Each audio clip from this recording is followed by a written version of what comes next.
The University of Colorado A train officially begins service at the airport today, finally connecting DIA to the light rail system in the metro area. The standard fare of $9 has made some wonder about how many travelers will take advantage of the new service.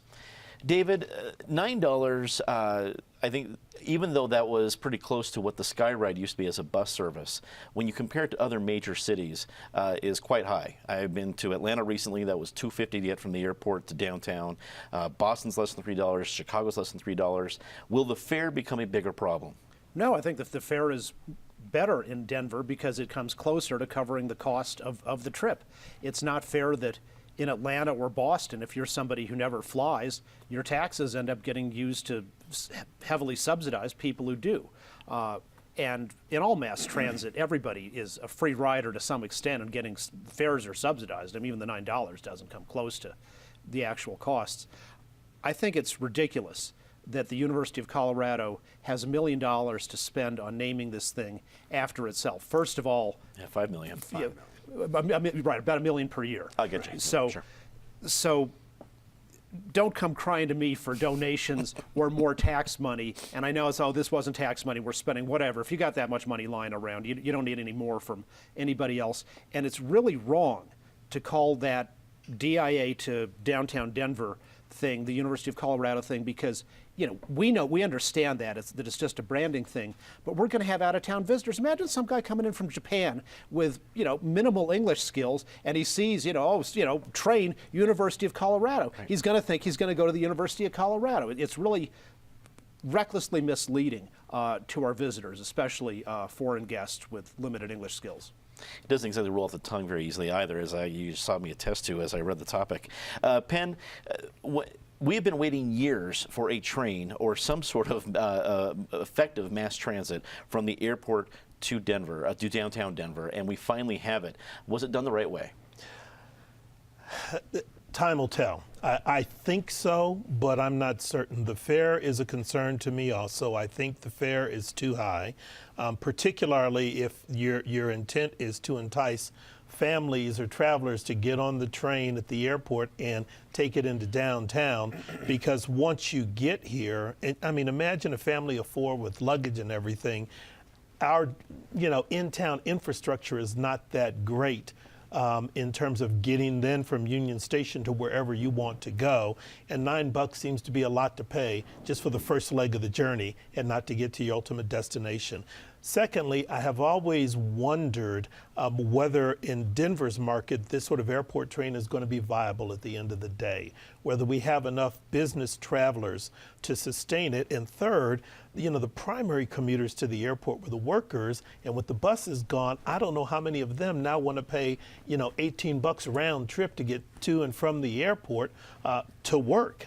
That seems to be a pretty hefty increase. And finally, one of the issues, and I'm glad we have mass transit, don't get me wrong, but what we've seen in city after city time and time again, Washington, D.C. is the best example. They started with the metro system that just got people from the suburbs into town and out again, and realized that it was detrimental to the core of the city, that you needed to move people around in the city. And unfortunately, we may be replicating that model here. You can get from Aurora to Arvada, but you can't get to City Hall or the state capitol on light rail.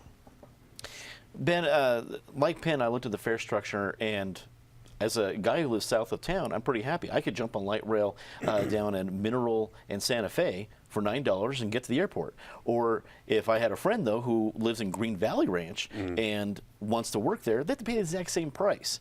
But that seems a little unfair. Do you think it's going to be reconsidered in the future? Well, I think there's going to continue to be a lot of scrutiny. And talk about unfair, RTD was pretty heavily criticized for having their entire fare structure be unfair. They recently did a rake height. I think that the price to get to the airport is exceptionally high. Certainly there's some subsidy involved, but all the people sitting in their cars in traffic are heavily subsidized. We don't pay nearly the cost of gasoline or the cost that it actually exists with using roads and things. So I'm totally comfortable with the subsidy. When you look at what's going on here, you asked, was it done the right way? On the one hand, we have an airport that's out there and we have a city that's over here, so we had to do something to connect it. They took the path of least resistance for how they did that. The real question will be, are they going to focus on Airport City and develop within the footprint of the airport, or is the mayor going to continue to push this nonsensical aerotropolis and try and build another sort of suburban mess around the airport? If we develop wisely and use the footprint of the airport, there can be a lot of good that comes out of the rail line that goes out there. It's not just for the people moving back and forth. There's a lot of utility. But if we don't do things the right way, there's going to be sprawl, there's going to be more congestion, there's going to be underuse of the train, and it could be seriously detrimental. So this notion that it's a panacea or somehow makes Denver a world-class city is laughable. It's an improvement, but it's incremental at best.